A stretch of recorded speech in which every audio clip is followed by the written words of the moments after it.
Salutations à tous ceux qui se connectent. Salutations, salutations, salutations. Salutations tout le monde. Bodo, Ruth, Virginie, Dan, Bacol.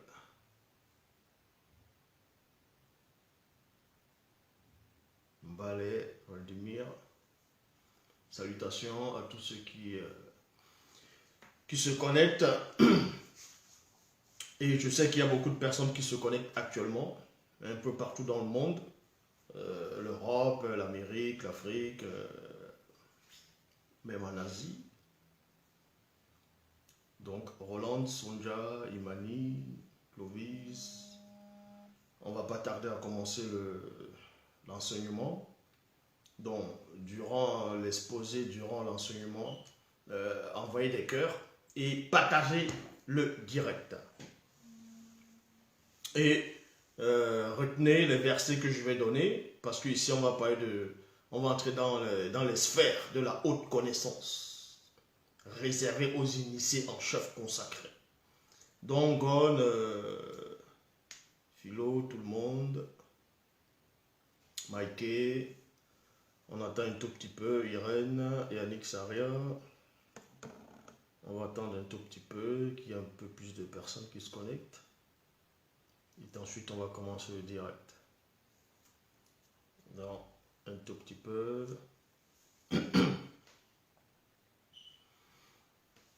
Jimmy. Et Judy Hamel. Bon, on va commencer.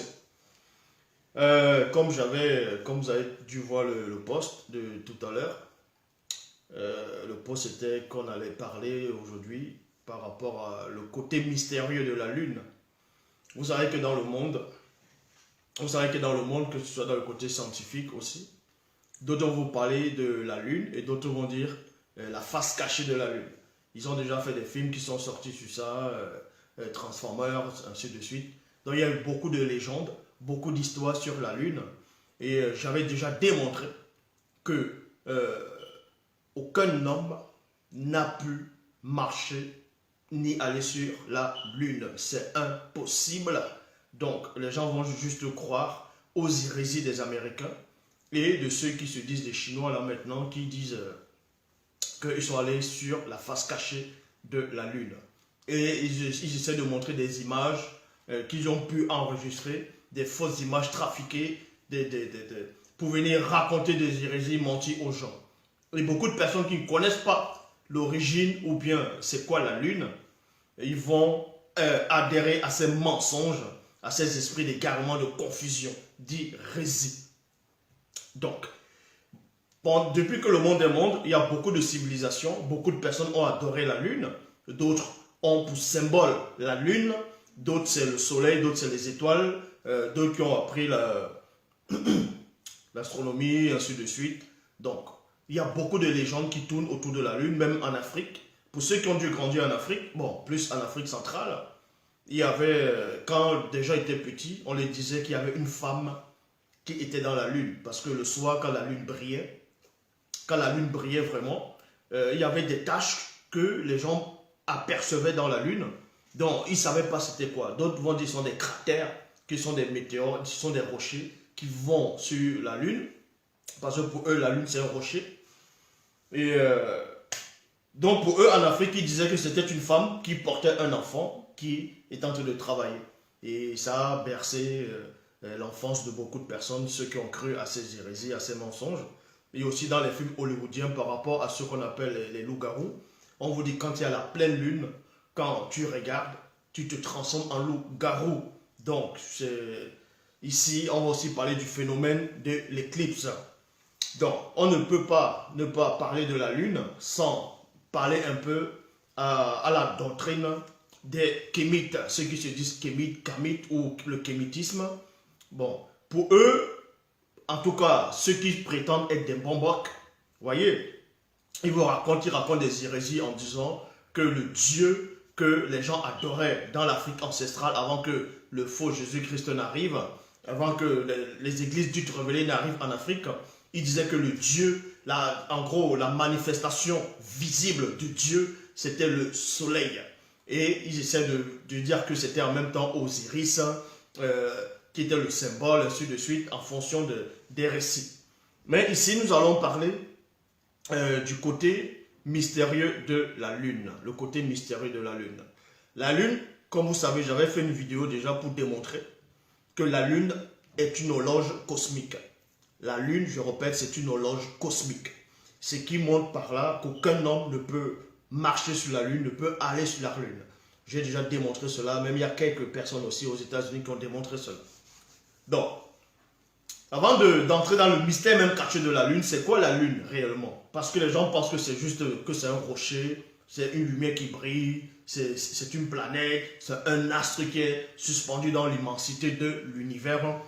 Et d'autres disent que la Lune brille parce que c'est le soleil qui éclaire la Lune. Et ça, c'est encore faux. On va vous expliquer pourquoi. Mais avant ça, on va aller dans le livre de Josué. Donc, Belonguet. Dans Bible, Josué chapitre 8, versets 4 à 6. Je répète, dans Josué chapitre 8, versets 4 à 6. C'est dans Bible. Donc, Kalatambale, il est dit ici que le jour où Mouta te dit. Donc, il faut comprendre que ça se passait dans l'Afrique ancestrale, à cette époque-là. Ça se passait dans l'Afrique ancestrale, bien avant qu'on nomme que les gens prononcent déjà le nom d'Osiris ou bien Osiré. Bien avant le récit, c'est-à-dire trafiqué de Jésus, de Noé biblique, des faux juifs, de ce qu'ils vont appeler la Torah. Mais ça s'est déjà produit, ça se produisait dans l'Afrique ancestrale, dans les temps reculés, au temps des Mambambé et des Pambambé, donc c'est-à-dire les ancêtres. Donc ici dans Josué chapitre 8, versets 4 à 6, il est dit, le jour où Mouta te dit, c'est celui qui guide et qui intronise les initiés. Et Mouta te dit, c'est en langue douala, qui veut dire en même temps le berger, le pasteur. Vous voyez, le berger, le pasteur, c'est ça où Mouta te dit. Donc Mouta te dit est ici le berger, c'est celui qui intronise, qui guide et qui intronise les initiés. Ils ont pris le personnage de Mouta te dit, ils l'ont introduit dans les Bibles actuelles classiques, et là-bas dans les Bibles actuelles classiques, on l'appelle l'ange de l'Éternel. Vous voyez, l'ange de l'Éternel, en gros c'est Mouta te dit, qu'ils ont juste changé de nom, ils ont changé plein de choses. Donc, Mouta te dit ici, livra, bon, plutôt il est dit ici, Mouta te dit livra les autres territoires de Wassé Djidou, dans Afrique de l'Est, de Wassé Mbengue, dans Afrique de l'Ouest, Wassé et Passi, Mikondo, dans Afrique centrale, et Wassé Pongo, Afrique du Nord, au pouvoir de la parole libératrice par l'intermédiaire de Belonguet, accompagné spirituellement d'initiés. Et à virgule, je m'arrête d'abord dans la virgule. Pourquoi je commence dans Josué chapitre 8 à partir du verset 4? Pourquoi je prends ce passage, pourquoi je prends ce récit, ce verset-là? Où est le rapport entre Josué, donc c'est-à-dire Belonguet, et la lune? Parce que ici, nous allons parler de la lune mystérieuse, le côté mystique de la lune. Tout simplement parce qu'à cette époque-là, les initiés avaient coutume de lutter spirituellement, donc d'entrer dans des batailles spirituelles. Avec d'autres personnes aussi qui avaient l'art de sortir du corps, de livrer des batailles spirituelles. Donc, en ce moment-là, pendant qu'ils étaient en train de batailler, vous devez comprendre que la lune, on va vous expliquer, la lune c'est une horloge cosmique. Donc, la lune se trouve dans 3 dimensions. On va vous expliquer cela. C'est dans 3 dimensions qu'il faut comprendre ce qu'on appelle la lune. Donc, la lune, premièrement, vous voyez dans une première dimension. La dimension, quand vous voyez la lune, visiblement, vous voyez la lune. Et elle peut prendre plusieurs formes. Quand je dis prendre plusieurs formes, ça ne veut pas dire que la lune va se métamorphoser. L'homme peut apercevoir plusieurs formes. Ils vont dire, quand elle est comme ça, ils vont dire c'est un croissant de lune. Un croissant de lune. Or, le croissant, bon, pour ceux qui ont dû manger le croissant, pour ceux qui connaissent le croissant, un croissant ne ressemble pas à la lune. En tout cas, quand la lune est comme ça. Ça ressemble plutôt à une fossile. Vous voyez? Parce qu'un croissant, c'est comme ça. Après, il y a les bosses au milieu. Et ça repart comme ça. Or, la lune, quand on va en forme de croissant, selon ce qu'ils vont dire, ne ressemble nullement à un croissant qu'on mange. ça va plutôt prendre la forme d'une fossile. Donc, la lune a plusieurs aspects, elle va se manifester différemment. Et c'est un langage cosmique, un langage astral et un langage spirituel. Est-ce que vous comprenez? Donc, c'est là où d'autres vont dire la pleine lune, ils vont dire la lune prend peut-être un aspect peut-être rougeâtre ou bien jaune, ou ils vont dire croissant de lune, ainsi de suite. Donc ici, au temps de Belonguet, pendant qu'ils étaient en train de lutter spirituellement contre les adversaires, contre ceux qui n'étaient pas soumis au verbe de Loba, pendant qu'ils luttaient spirituellement, Moutatedi, donc Belonguet ici va s'adresser à Moutatedi, le guide, l'entité ici qui guide et qui intronise les initiés, va lui demander quelque chose qu'un homme sur la terre, depuis que le monde existe jusqu'à présent, qu'un homme à part Belonguet n'a osé demander, n'a osé faire. Donc, ici on vous dit, au pouvoir de la parole libératrice par l'intermédiaire de Belonguet accompagné spirituellement d'initiés, Belonguet adressa une demande à Moutatedi. Maintenant, la question est de savoir pourquoi Belonguet n'a pas demandé à Loba directement, pourquoi à Moutatedi. Est-ce que Belonguet a prié Moutatedi? Est-ce qu'il adore Moutatedi? Non, il n'adore pas Moutatedi. Il ne prie pas Moutatedi. Mais Moutatedi est comme le grand frère. Moutatedi est le garant. C'est lui le tutel, vous voyez, du peuple dont on s'adresse. Il s'est adressé ici à Moutatedi, mais il n'a pas prié Moutatedi. Donc, il fait une demande à Moutatedi en présence de tous les initiés. Puis, il s'écria, soleil, c'est-à-dire Wey, arrête-toi, il y a virgule. Je m'arrête d'abord dans la virgule. Donc, Belonguet dit ici au soleil, c'est-à-dire à Wey, de s'arrêter. Maintenant, les scientifiques vont venir vous expliquer que le soleil se déplace, le soleil, d'autres vont dire le soleil tourne autour de la terre, ou bien d'autres vont dire la terre tourne autour du soleil. Mais bon... Et d'autres vont dire, non, ce n'est pas eux qui vont expliquer tout ce qui se passe dans l'univers. C'est-à-dire, l'univers, c'est Misipo. Le nom univers, dans la langue douala, c'est Misipo. Misipo, qui veut dire l'univers. Et pourquoi donc Belonguet ici, en tout cas les initiés, dans l'Afrique ancestrale, ils savaient néanmoins que les astres pouvaient se déplacer, les astres bougeaient, donc le soleil est en mouvement, la lune est en mouvement. Tout ce que Loba crée par la manifestation de sa volonté est en mouvement. Même quand vous voyez un arbre, certains maintenant vont poser la question de savoir, un baobab bouge comment? Mais le baobab, ça grandit, non? Donc les racines, forcément, c'est en mouvement pour que le baobab puisse grandir. Et même l'air fait bouger. Donc tout ce que Loba crée par la manifestation de sa volonté est en mouvement. Donc ici, il s'adresse à Moutatedi. Moutatedi va répondre. Et Belonguet maintenant, pendant la bataille spirituelle, va demander au soleil. Va s'adresser maintenant au soleil. Maintenant, quand il s'adresse au soleil, vous allez comprendre que derrière le soleil, il y a l'entité qui supporte le soleil. Donc en gros, qui porte le soleil. Quand on dit porter le soleil, ce n'est pas comme dans Atlas, dans la mythologie grecque, où pour punir Atlas, Zeus le fait porter la terre. Et c'est ce qu'on voit souvent, pour ceux qui sont amateurs de... Bon, certains, on peut voir ça dans certaines bibliothèques, aux États-Unis, on dessine un personnage, il a un genou à terre, et l'autre genou là, il a porté la terre. Ça, c'est Atlas, dans la mythologie grecque. Bon, c'est pas comme ça que cette entité va porter le soleil, ou bien ils vont essayer de représenter Apollon, d'autres vont donner certains noms, que le matin il sort avec le soleil, il porte le soleil, ou dans la mythologie égyptienne, où on te dit le soleil, Ra, tout ça là. Non, c'est pas ça. On va vous expliquer cela. Donc, on demande d'abord, il a demandé ici, il s'est adressé à Moutatedi. Moutatedi a reçu favorablement sa demande. Et maintenant, il s'adresse au soleil. Et quand il s'adresse au soleil, il dit oui. Donc, il s'adresse au soleil. Et derrière le soleil, il y a l'entité qui, en gros, qui supporte le soleil. Donc, l'entité qui est en charge du soleil. Mundima Bambewe. C'est comme ça qu'on le nomme Mundima Bambewe. Donc, l'entité qui supporte, qui porte le soleil. Donc, il dit, soleil, arrête-toi. que ton rayonnement reste figé au-dessus du continent, donc de Mounyele, à Wassé. Pourquoi maintenant ils sont hors de leur corps spirituellement? Parce que ce récit a été pris ici dans la Bible. Ils ont mis ça dans les Bibles classiques. Et dans les Bibles classiques, c'était physiquement. Où Josué partait en guerre, il était en train de massacrer sur le tranchant de l'épée. Vous voyez, ce faux Dieu-là les demande d'aller se massacrer. Or, ici, là, c'est un combat spirituel. Comment se fait-il que dans un combat spirituel, qui n'est pas physique et qui n'est pas visible par l'œil des hommes physiques, on demande, c'est-à-dire pour que le soleil puisse intervenir, où est le rapport entre le combat spirituel et le soleil? Pour qu'on demande au soleil de s'arrêter. Bon, vous allez comprendre cela.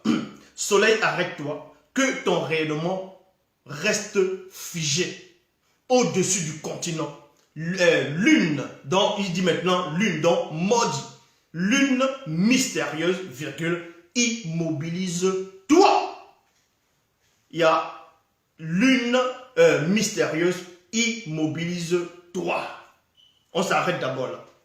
Donc, avant de poursuivre, il faut d'abord savoir c'est quoi la lune. Parce que, quand en français on va dire la lune, en anglais ils vont dire moon, bon, le moon plutôt, comme ils vont dire solar moon, moon, ainsi de suite. Bon, dans la langue originelle qui est le douala ancien, il faut d'abord savoir ce qui veut dire la lune. La lune c'est quoi?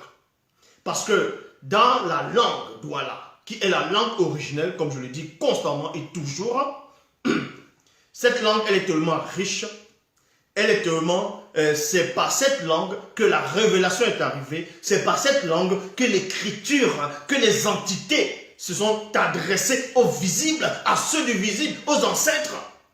Donc dans cette langue-là, il y a une révélation cachée entre le spirituel, le visible et l'astral. Donc la lune veut dire quoi? La lune dans la langue douala veut dire maudit. Maudit. Maudit. Et maintenant, ça, quand on dit maudit, maudit maintenant va prendre deux sens. Maudit pour aussi désigner le mois. Vous voyez, le mois. On dit aussi maudit. Est-ce que vous comprenez? C'est là où vous voyez que la lune contrôle le temps. La lune, c'est une horloge cosmique.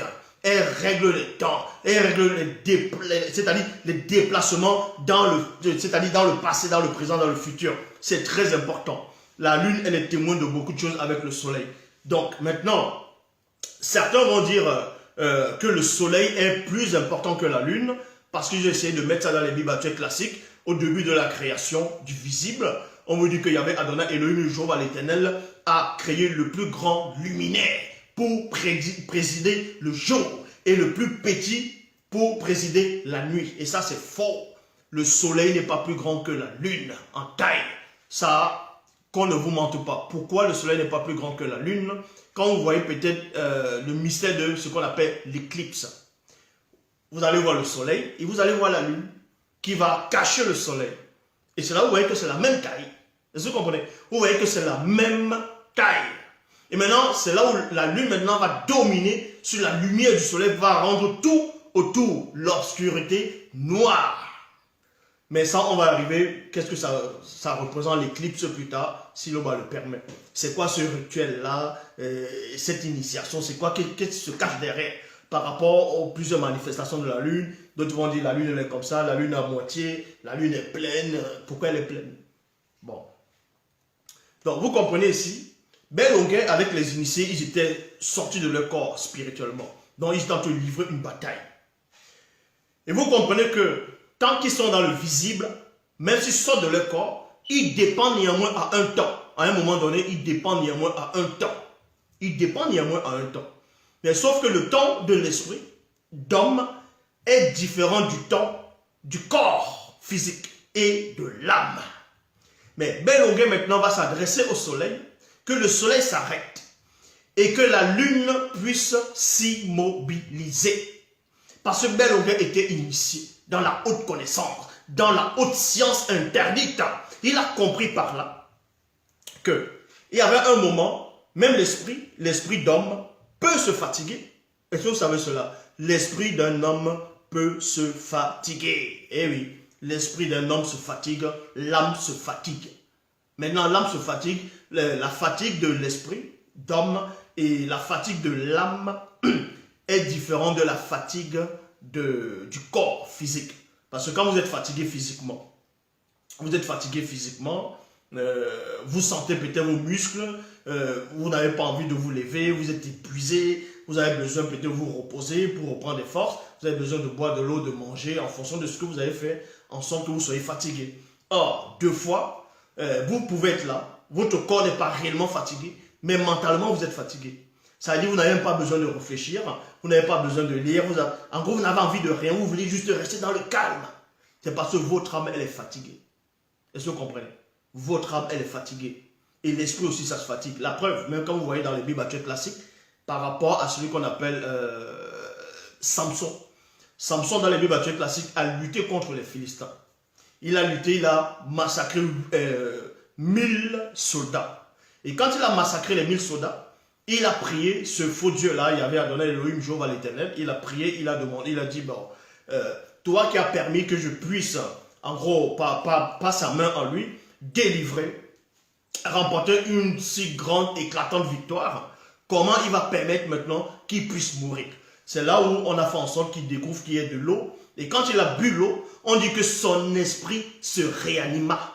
L'esprit de Samson s'est réanimé et il a repris vie. Donc, pour vous dire que même l'esprit de Samson a été fatigué à un moment donné, même dans les Bibles actuelles classiques. Donc, Belonguet ici, quand il est hors de son corps physique, spirituellement, ils sont en train de lutter. Parce que dans la bataille spirituelle, c'est très intense.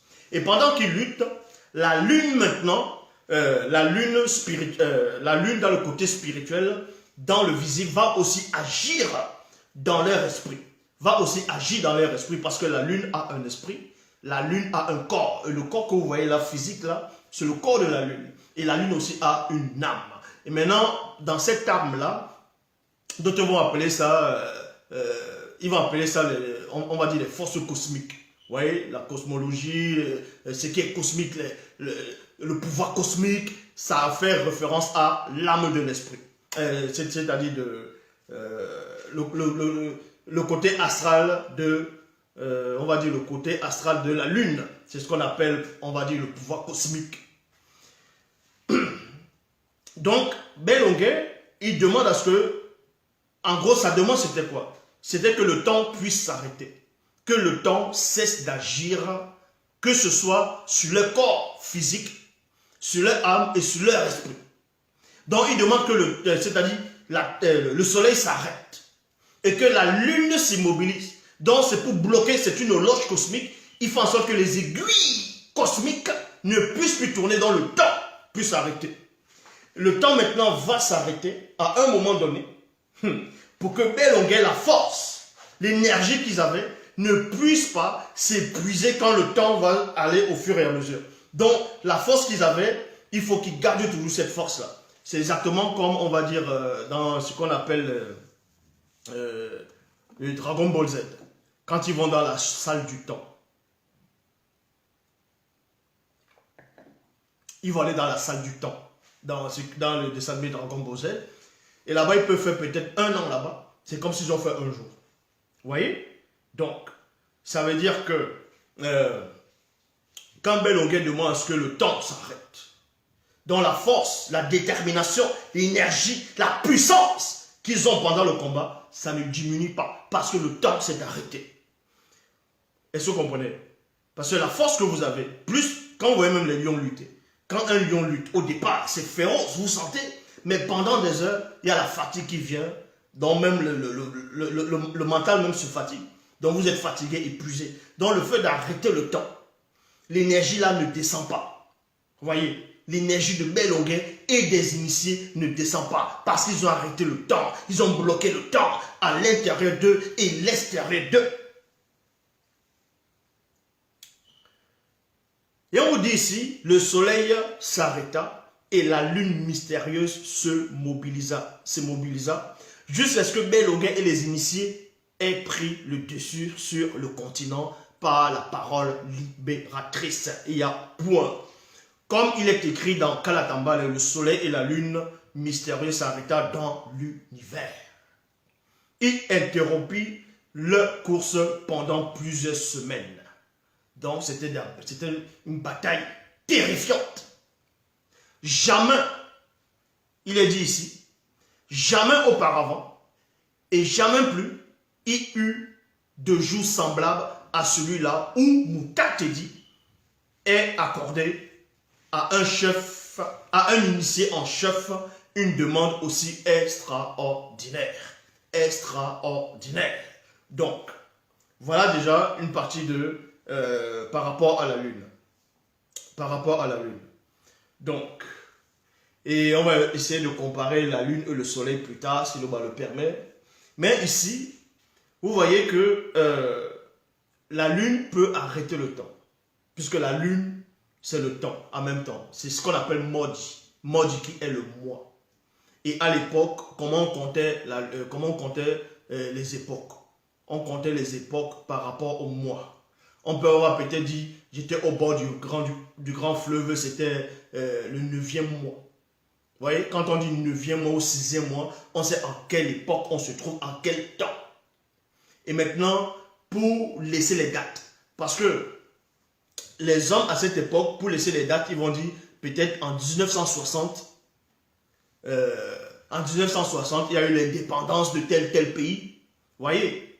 Or, dans l'époque des ancêtres, ils vont peut-être dire la 6e lune, le jour où tel homme a fait ceci. Donc, dans l'histoire, on saura qu'il y avait tel patriarche ou bien tel apôtre, telle personne qui avait marqué son temps. Donc, la lune c'est le temps en même temps. Ça marque le temps. Ça marque les époques, les circonstances. C'est pour cela que même dans les Bibles classiques, il est dit, quand vous êtes en colère, n'allez pas dormir. Vous voyez? Ça, on va expliquer cela. Donc, quand vous êtes en colère, avant que le soleil ne soit se manifester et la lune, il ne faut pas aller dormir comme ça. Parce que ce sont les deux témoins qui enregistrent tout ce que vous faites.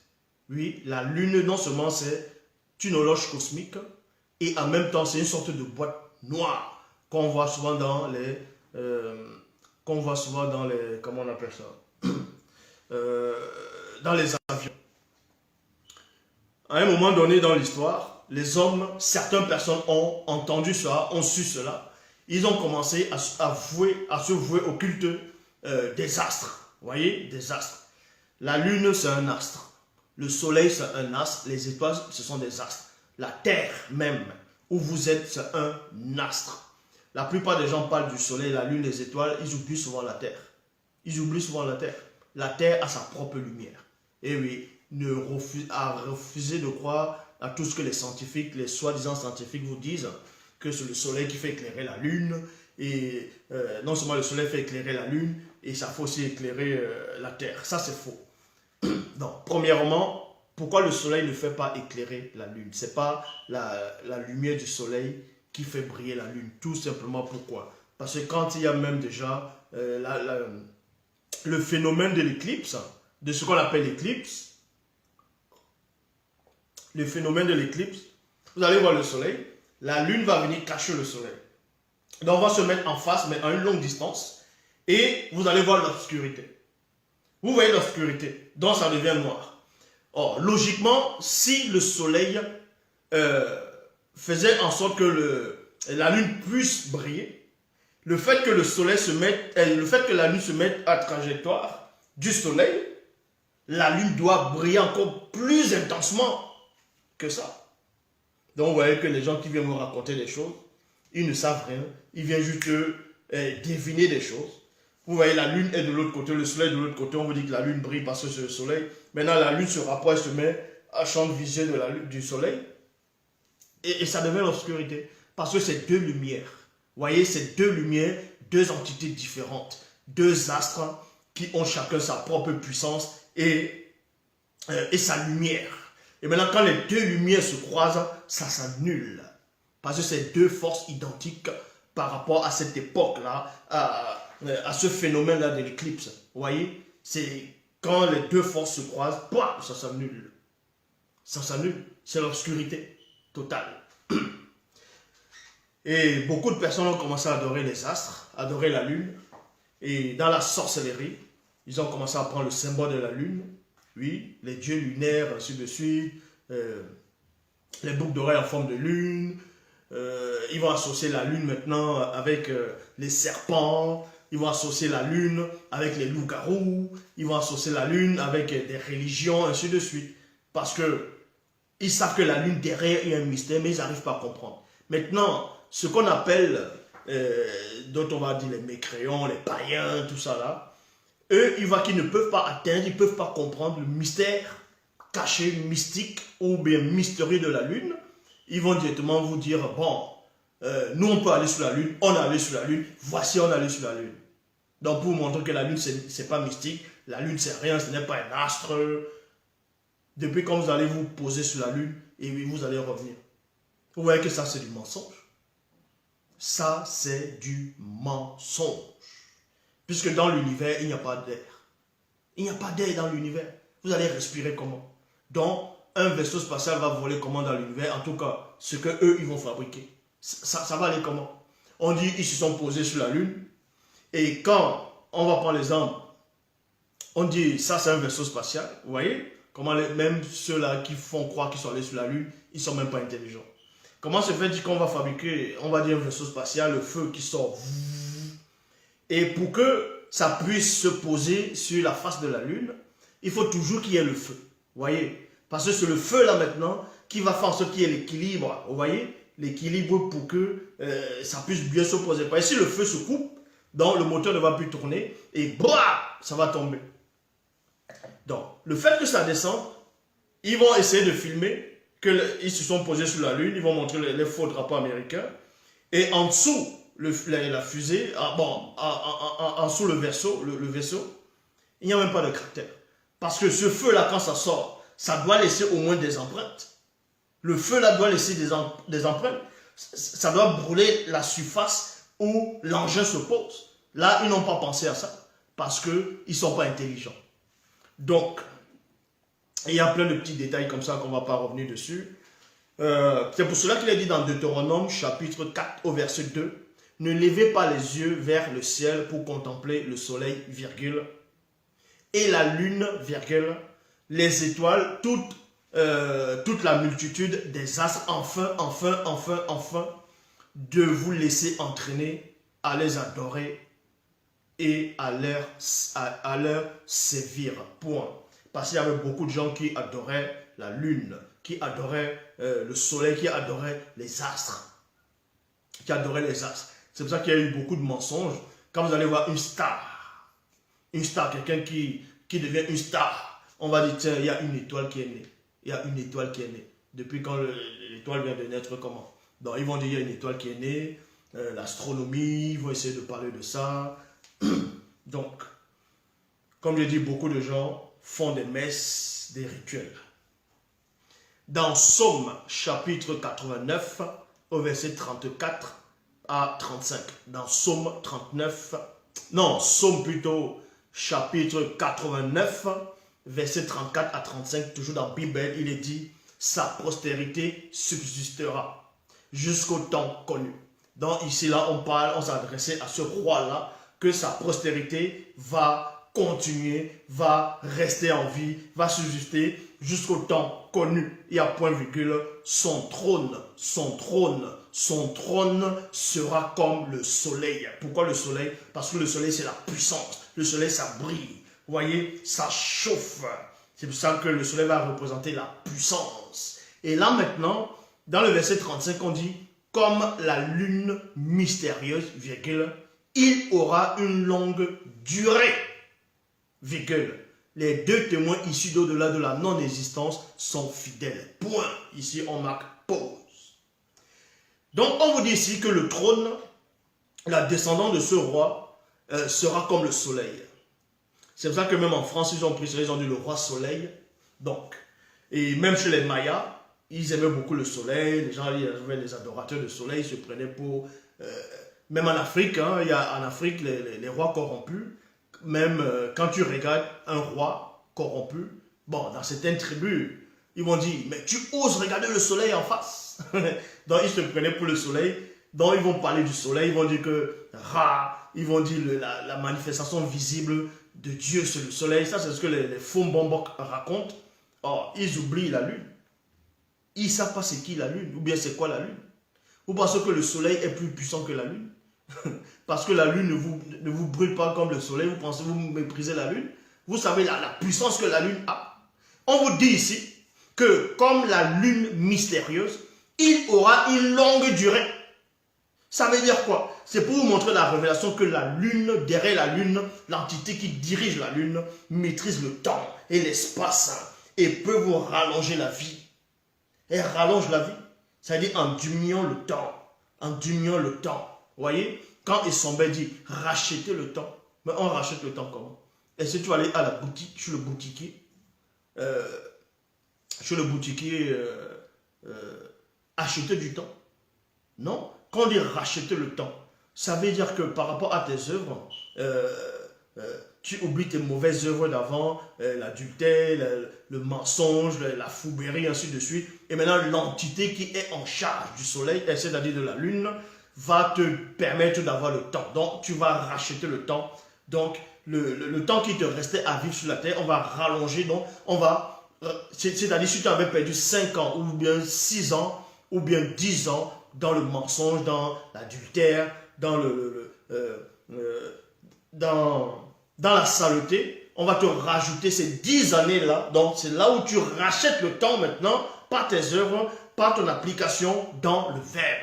Voyez, c'est pour cela qu'il est dit ici, comme la lune mystérieuse, il aura une longue durée. Parce qu'on va régler l'horloge cosmique de la lune dans le sens spirituel et cosmique, et tu auras une longue durée par rapport à tes cellules, à tes molécules, ainsi de suite. C'est pour cela que personne ne peut aller sur la lune. En tout cas, là, physiquement, ils ne peuvent pas. Puisque avant, ils disaient qu'ils n'avaient pas assez de technologie, ils ont réussi à aller sur la lune. Pourquoi ils n'y vont pas maintenant sur la lune, vu qu'ils ont maintenant plus de technologie? On va dire les Chinois sont allés sur la face cachée de la lune. Ils ont dit, oh, nous sommes allés sur la face cachée de la lune. Pourquoi la NASA ne s'est pas levée en disant c'est un mensonge? Parce que si la NASA disait que c'est un mensonge, ils allaient avouer que personne n'est pas allé sur la lune. On allait dire, ah donc vous aussi, donc vous n'êtes pas allé sur la lune. C'est pour ça qu'ils ont fermé les bouches. Ils savent que les Chinois ont menti. Parce que les Chinois aussi savent que eux aussi, les Américains ont menti. Vous voyez? Donc, la lune, si on règle la lune, vous pouvez rentrer dans le temps, dans le passé. Et oui, la lune, on peut régler la lune. C'est pour ça que maintenant, ils essaient de trouver certains, on va dire physiciens, ils vont se donner des noms. Ils sont là comme ça, c'est marqué physicien, et ils sont contents. N'importe quoi. Ils pensent qu'ils sont intelligents alors qu'ils ne savent rien du tout. Ils vont vous dire, non, vous savez, on peut voyager dans le temps. Mais pour le moment, ce n'est pas possible. Peut-être d'autres scientifiques vont arriver plus tard, ils vont apprendre, ils vont fabriquer une machine qui va dans le temps. Mais quelle machine qui va dans le temps? Vous allez fabriquer un truc physique qui va dans le temps comment? Ça va aller où dans le temps? Ça va rentrer par quel chemin? Ça va faire comment? Or, votre corps dépend du temps. Est-ce que vous comprenez? Donc, vous avez les molécules du temps dans votre corps. Parce qu'il y a des gens qui disent que le temps n'existe pas. Mais le temps existe. Eh oui, le temps existe. Ceux qui disent que le temps n'existe pas, quand ils étaient bébés, ils ont grandi. Mais pendant que tu es bébé, tu es en train de grandir. On appelle ça le temps et l'espace. Il y a un espace-temps, il y a une période. Et cette période-là, tu grandis. Donc quand tu grandis, tu es forcément quelque part contenu dans quelque chose qui te fait avancer. Et c'est ça le temps. Maintenant, maintenant, vous devez comprendre que quand la lune disperse le temps, quand la lune règle le temps, c'est en cela où, quand vous voyez une montre, il y a, la plupart des montres ordinaires, il y a deux aiguilles. Il y a deux grandes aiguilles. Il y a deux grandes aiguilles. Les deux grandes, d'abord. Vous allez voir une grosse, une petite, deux grosses aiguilles. Deux fois, il y a même trois. Vous voyez, il y a des petits.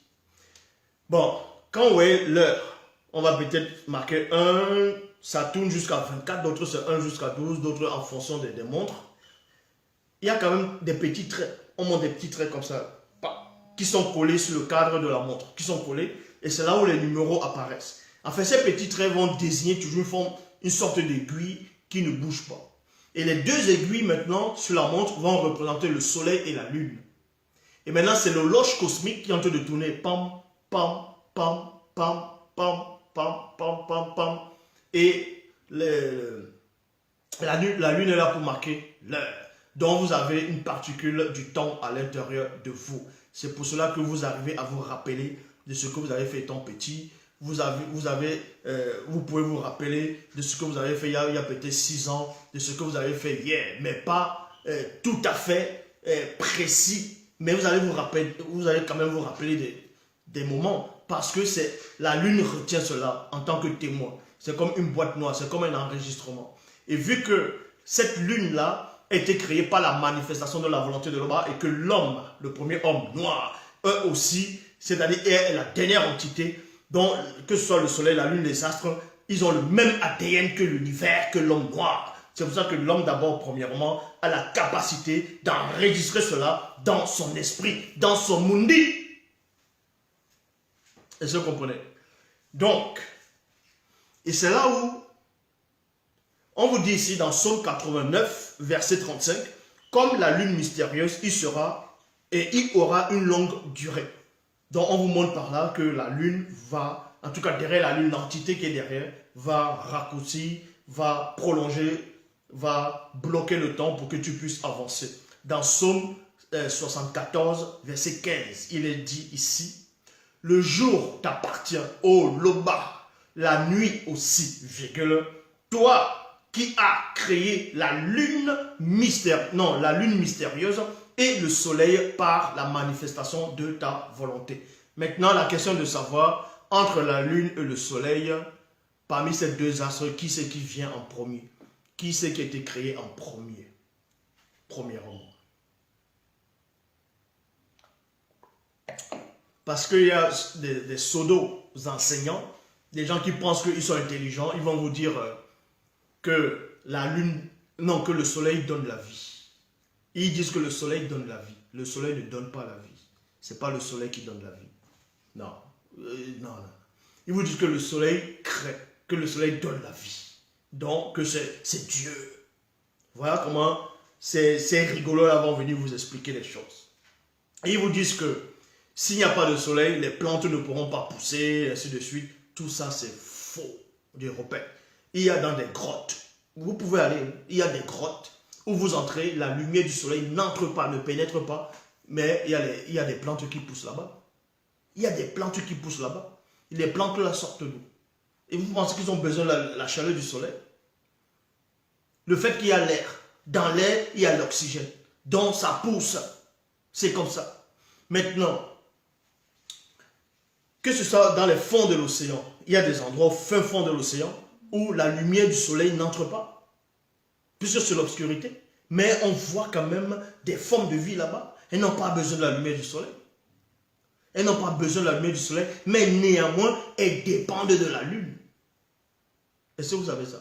Puisqu'on vous dit même que quand il y a la pleine lune ou bien la lune, deux fois, ça fait monter la marée, ça joue sur la mer, ça joue sur l'océan, la lune. Est-ce que vous comprenez? Donc, c'est pour cela qu'ils vont vous dire que le récit de la Genèse, et ils se sont gourés dans le récit de la Genèse en disant qu'on a d'abord créé on a créé les plantes, et bien après on a créé le soleil. Ils disent que voilà l'erreur. C'est pas une erreur. C'est pas une erreur. Puisque quand vous lisez même dans les Bibles classiques, on vous dit quoi? Que Dieu dit que la lumière soit, et la lumière fut. Cette lumière-là, c'était quoi? C'était pas le soleil, c'était pas la lune, c'était pas les astres. Puisque dans les Bibles classiques, la lune, le soleil, les astres viennent dans Genèse 1, 14, par là.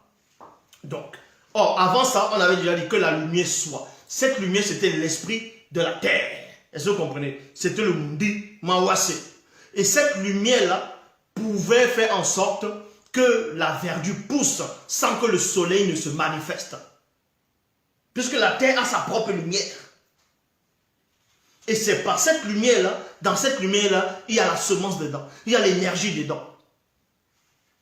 Il y a l'oxygène dedans. Et c'est pour ça que les plantes arrivent à pousser au fin fond de la terre. Les plantes arrivent à pousser dans l'océan, dans certains endroits, dans des grottes, sans l'intervention du soleil. Mais le soleil est néanmoins important, aussi pour la croissance, ainsi de suite. Ça, on ne refuse pas. Bon, là, le soleil a plusieurs fonctions, de même que les étoiles et la lune. Chaque étoile a sa fonction. Mais ici, on va plus se centrer sur la lune.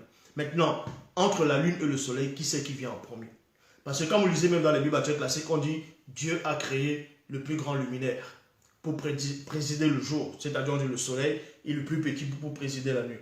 Donc la lune. Après, il créa les étoiles aussi. Bon, ça ne veut pas dire que le fait de dire ça, c'est par ordre. C'est ça, hein, c'est un résumé. Or, la chronologie ici, là, c'est dans Psaume 74, verset 15. Il est dit ici, le jour t'appartient, ô Loba, la nuit aussi. Toi qui as créé la lune mystérieuse. Vous devez comprendre que la lune est venue se manifester avant le soleil. Pourquoi? La lune se manifeste d'abord avant le soleil. Parce que, de même que le jour, la lumière prend naissance à partir de l'obscurité, et que celui qui va régner dans l'obscurité, c'est la lune. Donc, vous voyez bien que ce qu'on appelle l'univers, le trou noir, bon, eux ils appellent ça le trou noir intersidéral, glacial, c'est la lune qui doit présider là-bas. En tout cas, dans une partie, dans un coin de l'univers, dans un espace-temps, à un moment donné dans l'univers. La lune va présider là-bas pour envoyer ses rayons au niveau de la Terre. Pour envoyer ses rayons au niveau de la Terre. Maintenant, le fait que... Maintenant, vous devez savoir une chose. Le soleil et la lune. Pourquoi maintenant le mystère de l'éclipse? Quand ils se rencontrent, quand ils se croisent, il y a automatiquement l'obscurité. Pourquoi? Parce que l'Oba fait tellement des choses bien que le soleil ou la lune, personne ne doit dominer sur l'autre. Parce que si les rayons de la lune frappent le soleil et que ça pénètre dans le soleil, le soleil va plus vieillir en gros. Parce que le soleil va dépendre du temps de la lune. Et si le soleil maintenant frappe la lune, là aussi il pourra, la puissance, c'est-à-dire pour régler le temps, sera diluée. Et ce n'est pas bon. C'est pour ça que quand les deux forces se croisent, c'est l'obscurité. Pour vous montrer que, en gros, avant vous, ça a toujours été l'obscurité. Et vous êtes né à partir de l'obscurité. Donc c'est l'obscurité qui prend toujours le dessus. Et c'est dans l'obscurité, la nuit, que l'homme grandit. Aucun scientifique ne peut me prouver le contraire. Et oui, c'est dans la nuit que l'homme grandit. C'est dans la nuit que l'homme se repose, qui doit se reposer. C'est comme ça que tes cellules, quand tu dors la nuit, que les arbres poussent plus rapidement, que beaucoup de choses se passent dans l'obscurité, dans la nuit. Et c'est la lune qui va présider. Voyez, c'est la lune qui va bien travailler. Donc on vous dit ici, dans Psaume 81, verset 4, il est dit, sonnez de la trompette pour la bataille spirituelle à la nouvelle lune. Virgule, à la pleine lune. Donc, quand on sonnait les batailles spirituelles, il y avait toujours la lune. C'était en fonction de la lune. C'était en fonction de la lune. Les gens de Hollywood, ceux qui font les dessins animés, ceux qui font les films, ils ont su à un moment donné que c'est ça. C'est pour ça qu'ils ont commencé à faire des films. Que quand tu vois la lune, quelqu'un qui était mordu par un loup, il devient un loup-garou. Parce que la lune, mais où est le rapport entre un loup qui te mord et tu regardes la lune, tu te transformes en loup-garou? Ça dit, il y a quoi dans cette lune qui te donne l'information, qui travaille tes cellules pour que tu te transformes, qui entre dans tes molécules, dans ton ADN, pour te transformer, pour que tu deviens un nouvel être. Ils ont compris qu'il y a quelque chose de mystérieux dans la lune, mais ils n'arrivent pas à expliquer cela. C'est pour ça, ils vont dire qu'ils ont marché sur la lune, donc ils ont marché sur le temps. N'importe quoi. Donc, la lune, ce qu'eux vont appeler le croissant de lune. Vous voyez, le croissant de lune, ce qu'eux vont appeler le croissant de lune, à une époque donnée dans l'Afrique ancestrale, c'était par rapport aux batailles. On va vous donner les versets qui parlent de ça. C'était par rapport aux batailles spirituelles, ainsi de suite. Donc, on vous dit ici, sonnez de la trompette pour la bataille spirituelle et la nouvelle lune, à la nouvelle lune. Vous voyez? à la pleine lune. Dans Origine chapitre 7 au verset 11. C'était au début. Là, c'était à l'époque avant le grand cataclysme. C'était avant le grand cataclysme. On vous dit ici dans Origine chapitre 7 verset 11. Les heures d'angoisse passaient sur la terre pour les hommes noirs non initiés et les animaux. Virgule. La lune mystérieuse fit apparaître son arc dans l'univers. Bon, vous avez déjà vu un arc. Ceux qui ont dû tirer aux flèches, vous voyez, la flèche, normalement c'est un bâton, c'est un arc qui est comme ça. Et droit comme ça, là, il y a une sorte une corde où tu tires avec la flèche.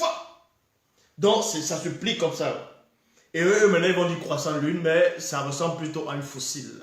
C'est ça ce qu'ils appellent le croissant de lune.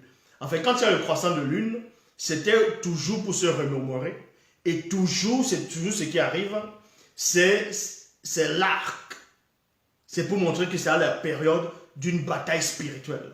Vous voyez, c'est ce qu'ils appellent le croissant de lune. C'est pour ça qu'après, d'autres gens vont se concentrer pour voir l'autre côté de la lune. Ils vont dire, mais pourquoi on ne voit pas? Pourquoi on ne voit pas? Est-ce que la lune s'est rétrécie? Non, la lune ne s'est pas rétrécie. Elle ne s'est pas rétrécie parce que c'est une loi. Ce sont les nuages qui cachent cela. Les nuages font en sorte, à peu près la même couleur que l'univers. Tu vas chercher à voir l'autre côté de la lune, tu ne vois pas. Parce que c'est un mécanisme, c'est une loi spirituelle et cosmique en même temps. Donc, quand il y a, que ce soit ce qu'on va appeler Nicodème, dans les Bibles classiques, bon, dans la Bible, quand il allait voir Dieu qui savait, c'était pendant la pleine lune. Donc, beaucoup de choses se passaient pendant la pleine lune. C'est-à-dire même le sabbat des sorciers, la guerre par rapport au côté mystique, ainsi de suite. Donc, on vous dit, c'est la sonnée de la trompette pour la bataille spirituelle à la nouvelle lune, à la pleine lune. Origine chapitre 7 verset 11. C'est là où on vous apprend que même la lune, en gros, l'entité qui est derrière la lune, c'est elle qui manifeste les événements sur la terre. Et beaucoup de peuples ont pris ça. Ils ont dit, bon, quand ils vont voir la lune, voici la période qu'ils vont faire telle chose. Ça, c'est le croissant de lune, ça symbolise ça. Ça, c'est faux. C'est faux. Tout ça là, c'était uniquement pour le peuple, dans l'Afrique ancestrale, pour les initiés, ainsi de suite. Et eux, ils savaient, quand il y a ce qu'ils appellent l'éclipse, c'était par rapport à telle situation. Quand il y avait la pleine lune, c'était par rapport à tel combat, ainsi de suite. C'est comme ça que tout était déjà réglé. Ce sont des lois élémentaires. Donc, dans Psaume 104, verset 19, on vous dit, « Il a fait la lune mystérieuse pour marquer et régler les temps. » Il y a virgule. Les époques, fixer les dates, les fêtes, les rendez-vous et les voyages du passé. Et dans les temps futurs du visible, point virgule, le soleil sait quand il doit manifester ses rayons dans certains territoires. Donc on vous dit ici que l'homme par la manifestation de sa volonté, c'est-à-dire Mpoli, a manifesté la lune pour d'abord régler les temps. Régler les temps. Bon, on règle le temps. Maintenant, on va régler le temps comment? Donc, on manifeste la lune et la lune va régler le temps. Et c'est là où le soleil va apparaître. Donc, on manifeste d'abord la lune. Parce que la lune est d'abord dans son élément. Premièrement, va présider la nuit. Il est toujours dans l'univers. Donc, la lune apparaît, le soleil et les étoiles. Vous voyez? Maintenant, ils vont apparaître tous dans l'univers. Mais sauf que les astres les plus éloignés, c'est ce qu'on appelle les Gengeti, donc les étoiles. Et on va les mettre très très très loin. C'est pour ça que chez les doigts là, il y a les petits insectes là qui brillent là. On va appeler ça les lucioles, mais en doigt là, on appelle ça Gengeti. Et ça brille comme ça là, la nuit comme ça. Deux fois, quand vous étiez petit en Afrique, même dans les villages, ça te montre le passage. Et oui, pour ceux qui sont là, qui ont dû vivre ça, ils peuvent dire, ils peuvent en témoigner. Donc, ça te montre le passage. Eux, ils appellent ça les lucioles, mais ce sont les Gengeti, donc qui vont représenter les étoiles. Parce que les étoiles aussi pouvaient te montrer l'alignement des astres ou bien la carte des cieux peuvent les étoiles peuvent te parler, peuvent toujours parler. Mais il faut juste connaître les langages cosmiques et spirituels. Donc, ces lucioles-là, dans ces Ngengiti-là, quand tu te perds souvent en chemin dans la brousse, dans la pénombre, c'est-à-dire noir, ces lucioles-là, ils venaient, vous voyez, papa, ils t'éclairaient. Donc, tu devais les suivre. Et eux, ils étaient attirés vers où il y a la lumière. Loin. Donc, tu suivais cela et puis tu rebroussais chemin. C'était ça. En gros, il fallait juste être initié. Parce que les temps sont passés, des siècles. Les gens pensent que le soleil ne sert à rien, la lune, les scientifiques viennent, ils veulent tout expliquer. Ils disent qu'il y avait d'abord ce qu'on appelle le Big Bang. Qu'avant ça, il n'y avait rien. Ou bien c'était les particules qui se baladaient dans l'univers. Bon, expliquez-moi donc, puisque ces scientifiques disent qu'il n'y a pas d'effet sans cause. Bon, s'il n'y a pas d'effet sans cause, ce noir-là, ce vide noir, c'est quoi là? Vu qu'on arrive à voir ça. Eux, ils disent que ça n'a pas de commencement. Ils disent que ça n'a pas eu de commencement. Vu que c'est noir, ils ne savent pas c'est quoi. Mais expliquez-moi c'est quoi ce truc. Pour eux, c'est pas ça l'univers. Pour les scientifiques, l'univers, c'est l'ensemble des galaxies, donc l'océan d'étoiles, les gaz, le soleil, la lune, ainsi de suite. Pour eux, c'est ça l'univers. C'est pour ça qu'ils vont vous dire le commencement de l'univers. Non, c'est pas ça l'univers. Missipo, c'est quoi? C'est le trou noir. Là. C'est le grand vide noir. C'est ça l'univers, d'abord, premièrement. C'est ça l'univers. Et ça, c'est de l'eau. Ça, j'avais expliqué. L'univers, c'est de l'eau. C'est une autre forme. Sur d'autres températures, c'est de l'eau. Parce que tout a été fait à base d'eau. L'univers, c'est de l'eau. En plus, c'est l'eau glaciale. C'est pour ça qu'il fait froid là-bas. Même quand vous allez au fin fond dans l'océan, au fin fond, vous entrez dans l'obscurité, vous avez l'impression que l'obscurité est en train de vous presser. Et là, vous sentez la pression et vous sentez le froid. Il fait froid au fin fond de l'océan. Mais ce n'est pas tous les poissons qui peuvent aller au fin fond de l'océan. Donc, l'univers, c'est la même chose. L'univers, c'est la même chose. La lune, c'est une sorte de chauffage. Ce n'est pas parce que la lune ne vous brûle pas que vous pensez qu'elle ne chauffe pas. Sauf qu'elle maîtrise ses rayons. Elle sait en quel moment, comment, quelle température envoyer.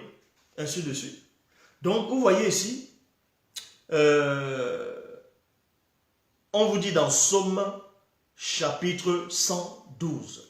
Non, dans Somme chapitre 121, Somme 121, verset 6, il est dit, ainsi pendant le jour, virgule, les rayons brûlants du soleil ne te nuiront point, ni le sort.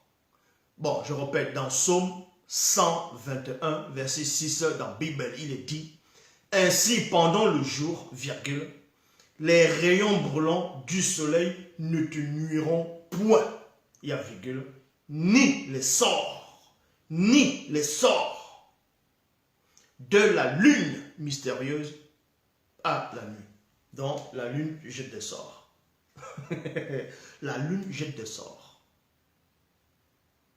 La lune jette des sorts. Pour ceux qui étaient à Kribi, pour ceux d'entre vous qui sont connectés, qui étaient à Kribi avec moi, quand il y avait le gîte à Kribi, quand on était devant l'océan, là-bas, là, c'est Kribi, on appelle ça l'océan là-bas. Et on sait que c'est la région du littoral, toujours. Mais d'autres vont dire que c'est la région du sud, mais c'est le littoral. C'est à cet endroit là-bas qu'il y avait les Atlantes, dont Batoba et Lodi. Vous avez dû voir le soir, quand on était devant la plage, l'océan, vous avez vu comment la lune s'est manifestée et vous avez vu comment l'ambiance avait changé quand je vous expliquais comment ça se passait. Donc la lune est toujours, elle est mystérieuse, elle parle, elle enregistre. Ce que vous faites dans l'obscurité, vous pensez qu'on ne vous voit pas. La lune, elle enregistre. Le soleil enregistre ce que vous faites dans la journée. Vous pensez qu'on a juste mis des choses qui chauffent là-bas, là, qui éclairent et c'est tout. On vous enregistre. Hein. C'est pour ça que ces gens-là veulent essayer de faire des trucs comme les satellites. Ils veulent faire les fameux trucs satellites pour essayer d'espionner les gens. Ah oui.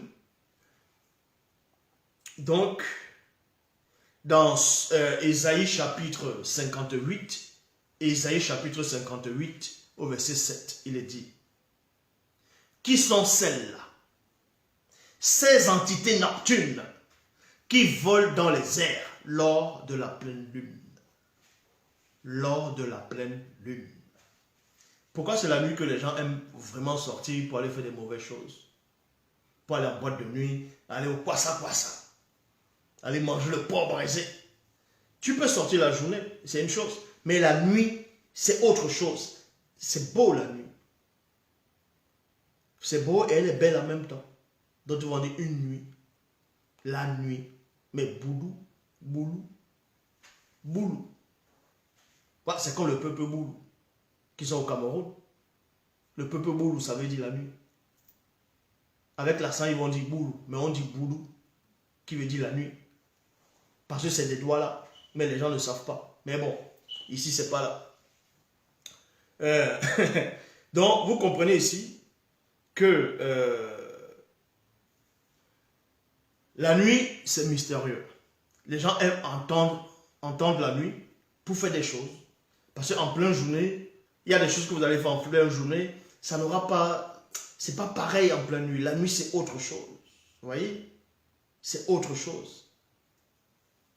Donc, on vous dit ici, dans Koudoumane, chapitre 8, verset 1 à 2, un soir de Bwende, donc pleine lune, au milieu d'une forêt ténébreuse, près d'un grand baobab, des sorcières se prosternaient en direction de la lune mystérieuse, en invoquant la fausse divinité, donc démon lunaire, des blancs et des sangs mêlés. Il y a point. Maintenant, certains peuvent voir la lune rouge. La lune rouge. Vous voyez, la lune, ils peuvent voir que la lune, elle change de couleur, devient façon rouge. Mais c'est pour signaler. Ce sont des indices. Pourquoi ça devient rouge? Ce n'est pas le soleil qui fait ça. La lune vous dit en gros, vous versez trop de sang sur la terre. Il y a trop de sang qui est versé. C'est même pour ça que même dans les, par rapport aux prophéties, que ce soit dans le livre d'Ézéchiel, on vous dit, le soleil vous deviendra l'obscurité, la lune va se changer en sang, parce qu'il y a un châtiment, un jugement. Ça, ce sont des signes. Puisque on vous apprend exactement comme ce qu'on appelle l'arc-en-ciel. L'arc-en-ciel. L'arc. Puis on dit l'arc. Un arc, c'est pour lancer des flèches. Un arc. Donc l'arc-en-ciel, ça symbolise quoi? L'arc-en-ciel, on sait que ce sont des rayons de lumière.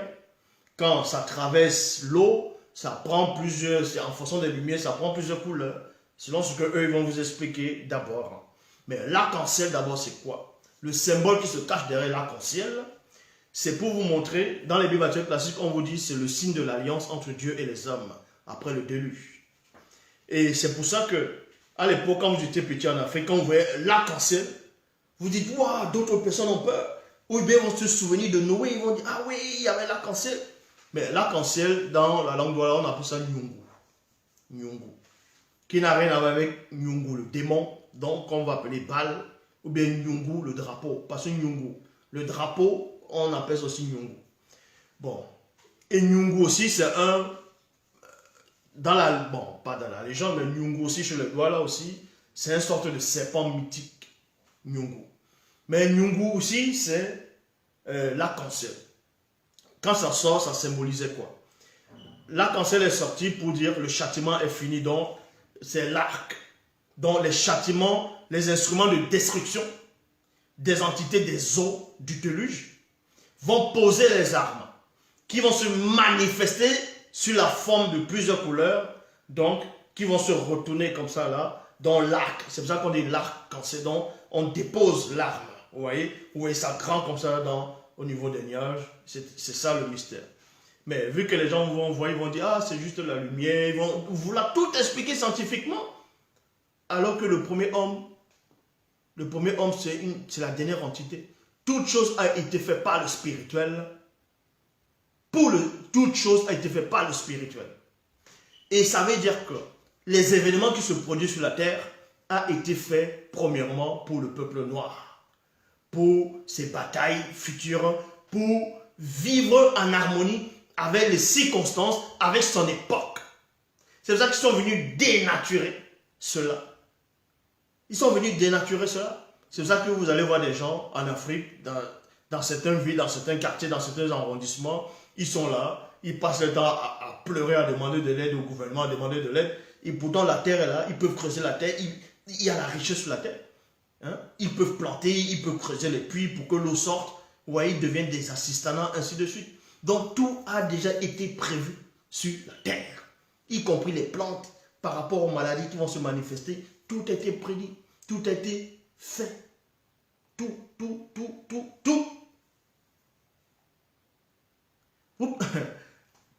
Pour ceux qui ont grandi, bon, au Cameroun,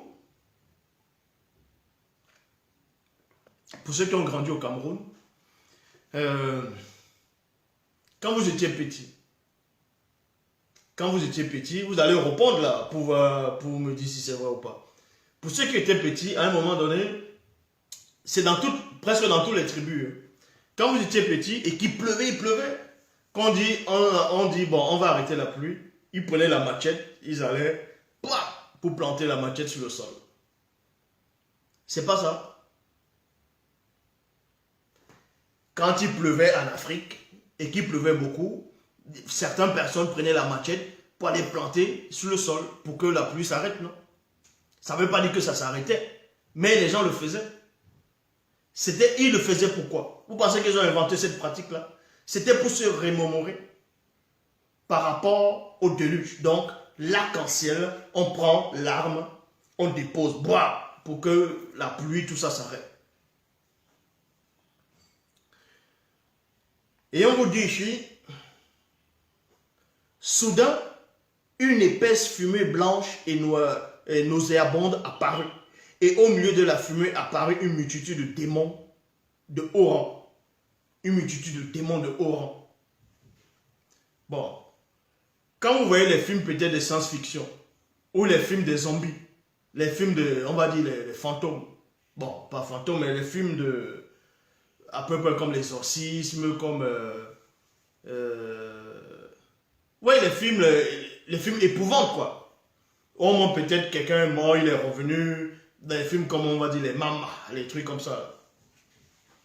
Donc on voit un spectre, un esprit qui revient. Ça se passe dans une maison hantée selon eux. Mais c'est toujours dans l'obscurité, non? Pourquoi c'est toujours dans l'obscurité qu'on voit ça? Pourquoi ça se passe toujours? Pourquoi dans l'obscurité? Pourquoi?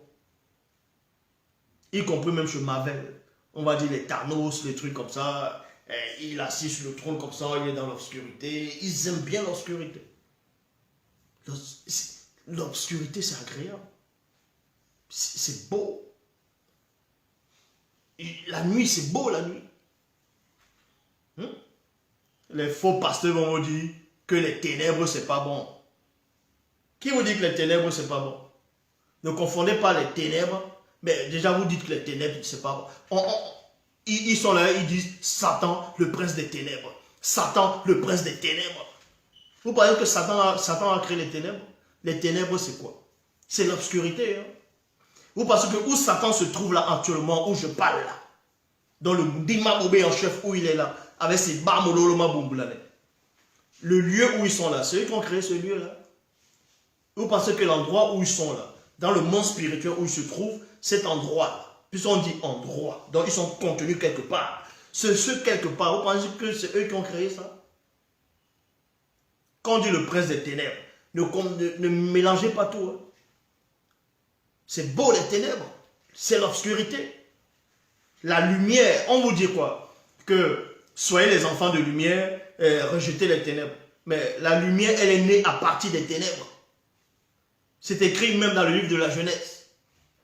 On vous dit que Dieu a séparé, Dieu dit que la lumière soit, la lumière fut. Donc Dieu sépara, c'est-à-dire les ténèbres et la lumière.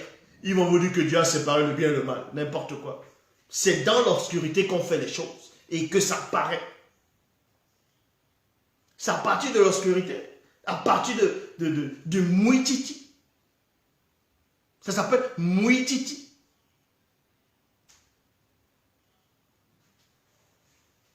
Donc, il faut, avec les mots, il y a Muititi qui est la nuit.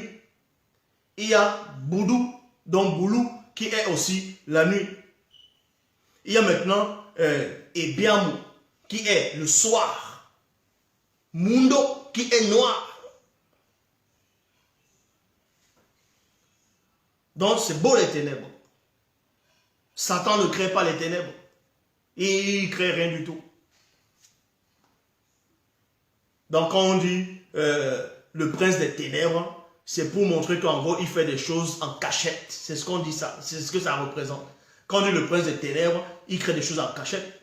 C'est écrit dans le livre d'Ésaïe, dans les Bibles classiques, que Dieu a créé l'obscurité et les ténèbres.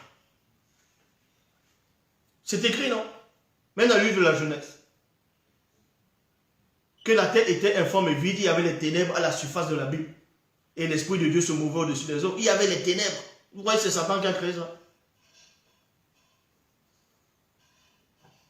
Donc, sans cela où on vous dit, dans le livre d'Enoch, dans Kalatadoubi, c'est la seule version authentique du livre d'Enoch, le seul livre d'Enoch authentique, on vous dit ici, dans le livre d'Enoch, chapitre 1, verset 734 à 735, il est dit, dans cette réalité, je vis un grand et impressionnant signe qui fut son apparition dans l'univers.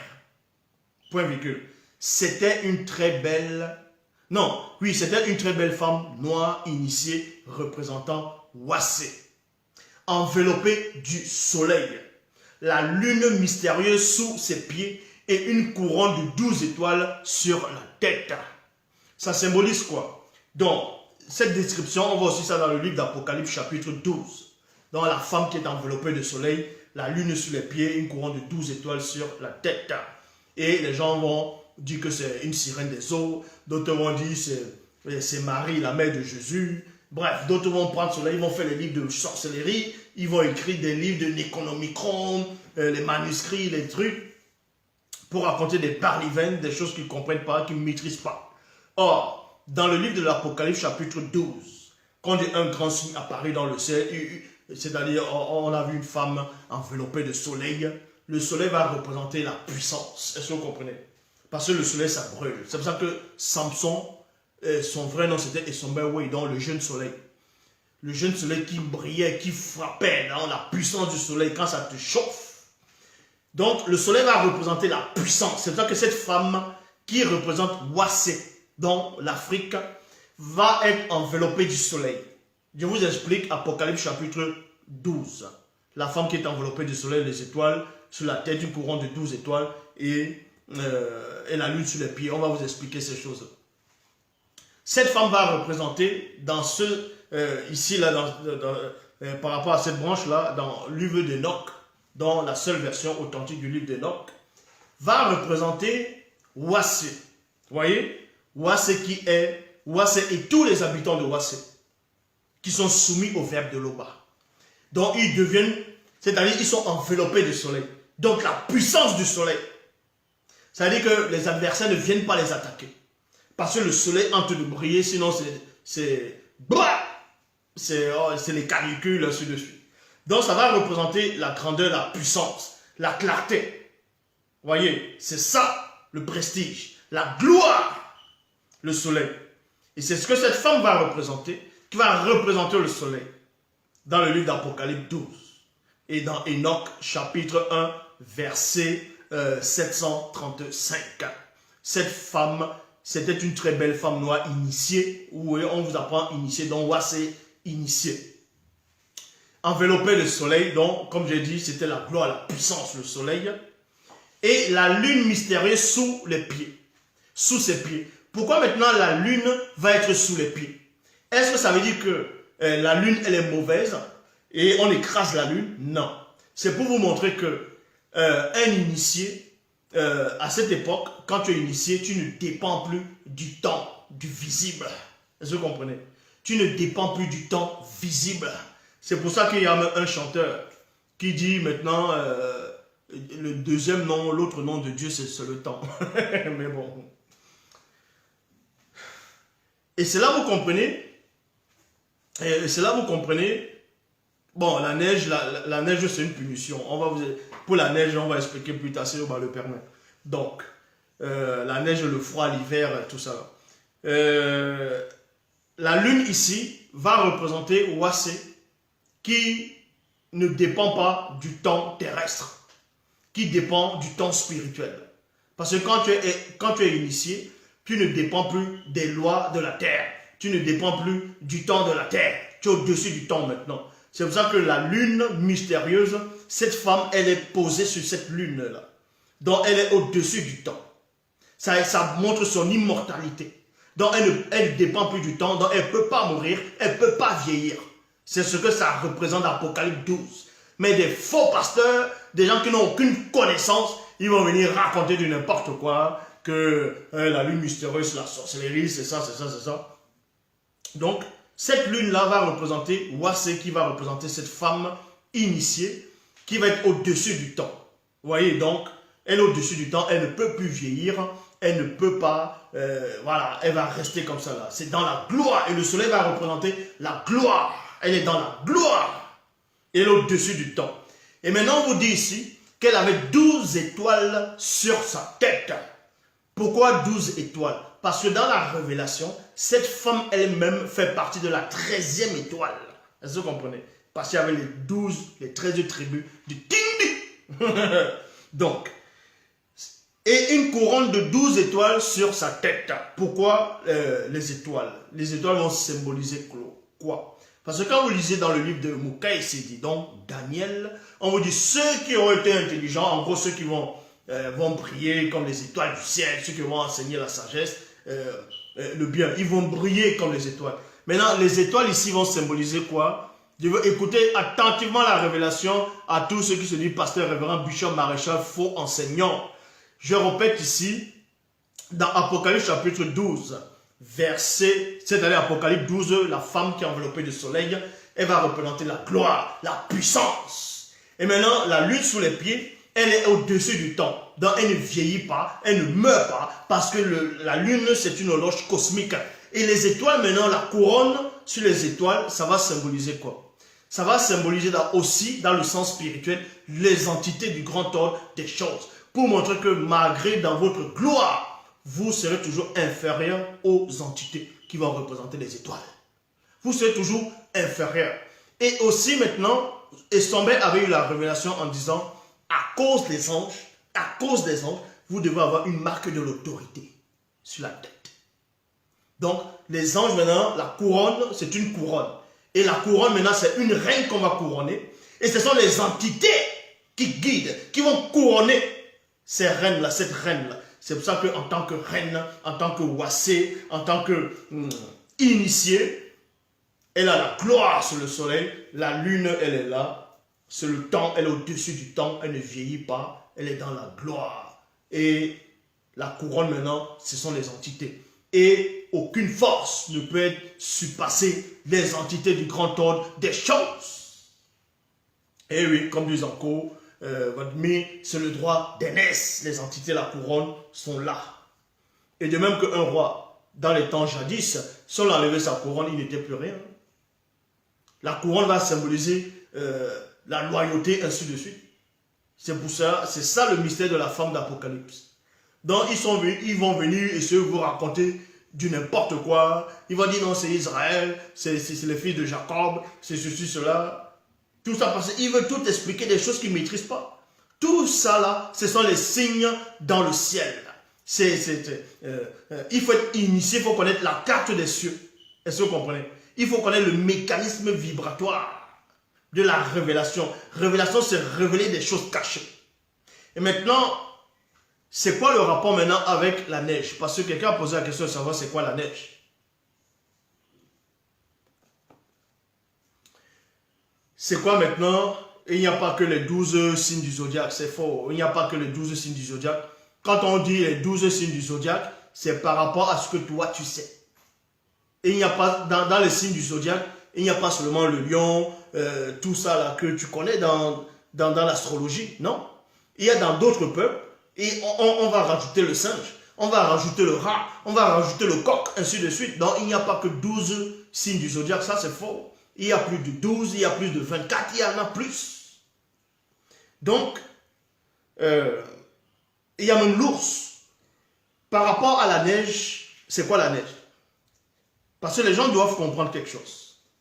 Pourquoi il ne neige pas en Afrique comme il neige en Europe, en Amérique, ainsi de suite? À Moutenguene, qui est là-bas au sud, sud-ouest, là-bas, là, je crois, bon. Moutenguene, là-bas, là, bon, au Cameroun, il y a Boya. Boya qui veut dire démolir, casser. Donc, le Boya, c'est un mot, voilà.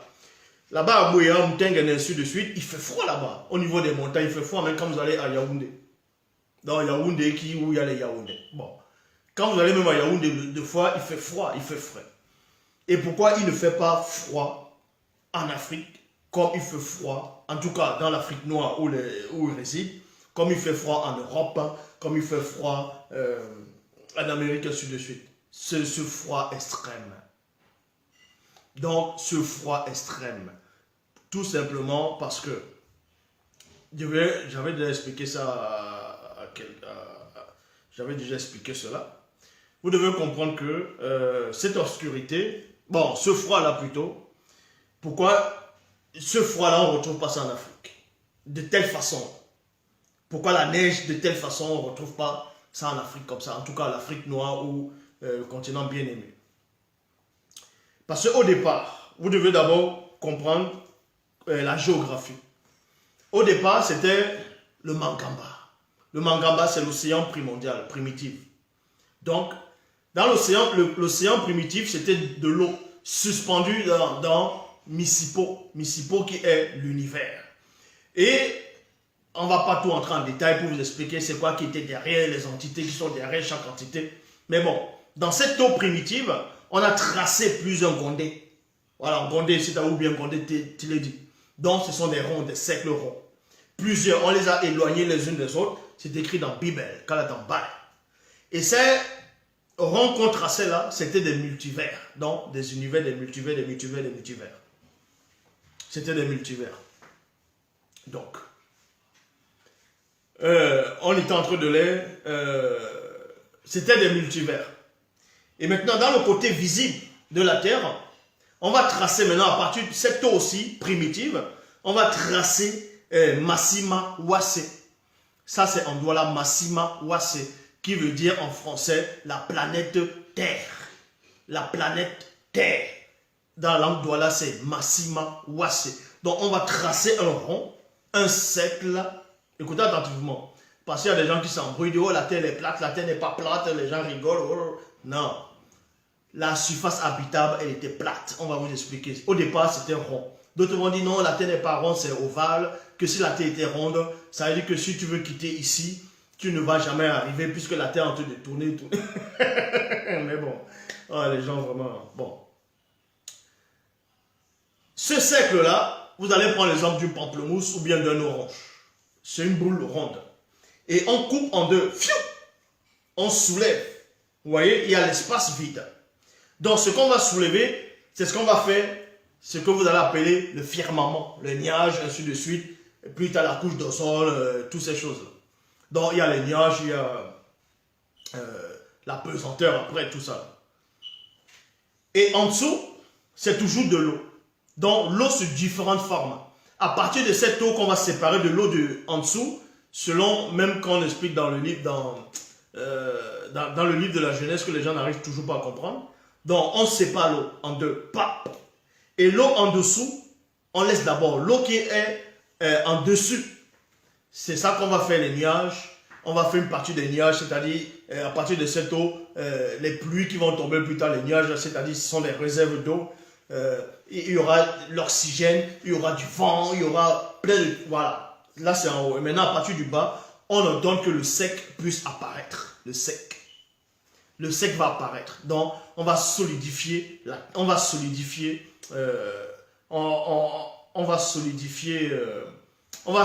cette eau-là. Donc, au centre des eaux, la terre ferme, dans le sec Mouniele, qui est le continent, va apparaître. Est-ce que vous comprenez, va apparaître. Et quand ça apparaît, c'est ça qu'on appelle la surface habitable. Donc, quand tu sors de la Terre, tu vas voir que la Terre, elle est ronde. Et quand tu entres dans la surface habitable, elle est plate. Est-ce que vous comprenez? La surface habitable, elle est plate et la Terre, elle est ronde. Ce n'est pas une erreur. Ce sont les gens qui comprennent mal. Donc, la carte de l'Afrique qu'on vous montre, comme ça, là, la carte que vous avez coutume à voir, la carte du monde de l'Afrique, ce n'est pas comme ça que c'est. Au départ, c'était rond. Vous voyez? C'était comme l'univers. C'était un cercle. C'est un cercle. Et le cercle va symboliser quoi? Il n'y a pas de commencement, il n'y a pas de fin. Puisque c'est un cycle qui tourne. Donc, le cercle là, c'est la surface habitable là, où l'homme vivait. Et tout le reste, c'est le Mankaba. C'est bon, c'est l'eau, c'est l'océan. Et maintenant, quand on place les étoiles, les astres, on place le soleil et la lune. Maintenant, la lune va briller le soir aussi. Par rapport, comme j'ai expliqué depuis la vidéo, les rituels, les époques, pour marquer les époques, les fêtes. Et oui, il y a aussi par rapport aux fêtes, qu'il y a une certaine période, la lune va avoir tel lieu, c'est pour fêter, c'est pour faire des fêtes, ainsi de suite. Non pas pour adorer la lune, non pas à l'honneur de la lune, mais c'était des fêtes, c'était comme ça. Mais il n'y avait pas ce froid. Maintenant, le froid, on permet que le froid soit. Pourquoi? Que le froid extrême puisse exister. Le froid extrême arrive. Mais sauf que ça ne devait pas frapper au niveau où l'homme vivait en Afrique. Est-ce que vous comprenez? Là, c'était avant la grande dérive des fragments du continent. Donc, la Terre n'avait pas encore été cassée en petits fragments. Il n'y avait pas ce qu'ils vont appeler Océanie, l'Asie, l'Amérique et l'Europe, ainsi de suite. Donc, il n'y avait pas ça. C'était un seul bloc. C'était le continent Mouniel, bien aimé. Et là, c'est le soleil qui allait frapper. Vous voyez? Le soleil, et le soleil ne frappait pas comme ça frappe maintenant. Donc, une chaleur intense. C'est pour ça que, souvenez-vous, ceux qui étaient petits, plus tard, ceux qui étaient petits, qui ont grandi en Afrique ou au Cameroun, quand vous étiez petit, quand vous allez peut-être à Douala, c'est ce qu'on va appeler Douala. Douala, il ne faisait pas autant chaud comme on voit maintenant. Douala était humide. Donc, il y avait de l'air. Il y avait ce qu'on appelle... c'était humide. Quand on dit c'était humide, c'était une bonne température.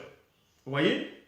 C'était une bonne température. Donc, en Afrique ancestrale à l'époque, c'était une bonne température, c'était réglé. Pour que l'homme puisse mieux vivre. Vous voyez? C'était tropical, ainsi de suite. Pour que l'homme puisse mieux vivre. Et il y avait maintenant des saisons. Il y avait des saisons. Il y a la saison, on va appeler ça la saison sèche. Ils vont dire ça comme ça. Mais ce n'est pas sèche. Vu qu'il y a toujours l'air, il y a toujours l'eau. Donc, il y avait des saisons. Il y a la saison. Et la saison maintenant, c'est quoi? C'est Epupa. Vous voyez? On dit Epupa, qui est la saison. Mbou. Ça s'appelle aussi Mbou. Mbou. Donc, c'est la saison qui vient Mbou. C'est pour ça qu'on dit Mbou, Mboua. Parce que dans Mbou, qui est une saison, il y a la saison des pluies, donc Mbou, Mboua.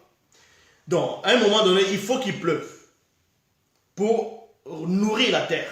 Puisque la terre, ça coupe avec cette eau-là pour que l'herbe puisse pousser, ainsi de suite. Voilà, comme Charles dit, c'était doux. Donc, pour que l'arbre, la végétation puisse mieux pousser et pour qu'il y ait de l'eau, ainsi de suite sur la terre, pour ceux qui vont creuser des puits, ainsi de suite, tout a déjà été réglé. Donc les gens, quand il pleut, ils disent qu'il fait beau, il fait mauvais temps. C'est faux, il ne fait pas mauvais temps quand il pleut. Tout dépend où tu te places. Avant que tu ne sois, il pleuvait déjà. Pourquoi il fait mauvais temps? Donc, c'était bien réglé. Le soleil ne chauffait pas comme on voyait là maintenant. Ça ne veut pas dire que le soleil ne brûlait pas. Mais maintenant, il y avait beaucoup d'arbres. Et les arbres, c'était important. Ça faisait synonyme de ventilateur. Parce que quand il y a le soleil, il y a du vent. Ça fait comme un ventilateur. Donc, ça pousse l'air. Et ça fait... C'est un bon temps. C'était un bon temps. C'était réglé. C'était comme ça. Bon. Et maintenant, l'autre partie où il y avait...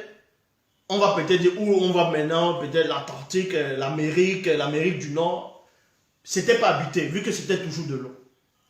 Mais vers cet endroit-là, il faisait froid néanmoins. Pourquoi il faisait froid? Ce froid-là ne venait pas d'Angoissé, mais c'était là uniquement pour régler la température Donc, vous voyez, ça s'appelait l'équilibre. Il ne fallait pas seulement qu'il fasse chaud, chaud, chaud, chaud, chaud. Il fallait régler l'équilibre. Donc, ce froid-là va venir à un moment, plus ça va venir, ça va se diluer, diluer, diluer, diluer. Et après, maintenant, le soir, c'est là que la température va descendre le soir. Donc, c'est une petite particule de ce froid qu'on prend pour faire descendre la température. C'est ça que quand vous allez peut-être à Boya, à Mtengen, à Yaoundé, d'autres portes, les trucs parce qu'il fait froid. Et maintenant, et c'était aussi par rapport à la neige. Quand il neigeait aussi, donc quand ça tombait dans l'eau, puisque là-bas il n'y avait rien, donc c'était un seul continent, il neigeait pas au continent. Donc c'était là-bas, ça tombait dans l'eau, pour régler la température des eaux aussi, avec l'eau douce, ainsi de suite. Parce que l'eau ne devait pas chauffer, chauffer, chauffer, il fallait régler cette température. Et c'est quand il y a eu dérive, les fragments, que les autres parties de la Terre sont parties de l'autre côté, d'autres sont allés loin, à l'endroit où il neige là-bas, où il fait froid. C'est tout. Il n'y a pas de... Il n'y a pas de... Mais dans ce cas, pourquoi le froid de l'Amérique du Nord, le froid qui est à Moscou, ne va pas directement c'est pas en Afrique? Ça va entrer comment? Vu qu'il y a... Ils sont des règles. Il y a le vent, il y a des frontières maintenant. Il y a le vent, il y a un vent chaud qui va bloquer. Le vent chaud là va bloquer ce froid là pour que ça ne pénètre pas comme ça. Parce que c'est des règles dont l'Afrique a été conçue spécialement pour que ça devienne un paradis. A été conçu, c'était un paradis. Ça a été conçu exprès pour que l'homme vive à l'aise là-bas. Maintenant, à cause des faux dieux des religions du révélé, des jalousies, du tribalisme, c'est pour ça qu'il fait maintenant chaud, les gens noississent, les gens... Bon, noissis par rapport... Le soleil frappe les gens sont aigris. C'est à cause de ça, c'est à cause du châtiment. C'est à cause du châtiment. En gros, maintenant, le froid, c'est la punition. Et oui, vous êtes en hiver, vous êtes là, vous êtes glacé, vous êtes là, vous avez du mal à bouger, vous êtes obligé de vite marcher, parce que si vous restez figé, le froid, c'est la punition. En tout cas, où on a envoyé la partie des terres où il fait froid, au pôle Nord, ainsi de suite, c'est une punition. L'homme ne doit pas vivre ces conditions, il doit vivre dans la condition de l'Afrique. C'est comme ça. C'était ça, c'est ça qui est prévu. Et la lune joue un rôle très important. C'est pour ça que le soir, il fait frais. Parce que la lune contrôle le temps, donc il contrôle le froid. La lune peut manifester un froid terrible. Eh oui. La lune peut manifester le froid. Donc voilà.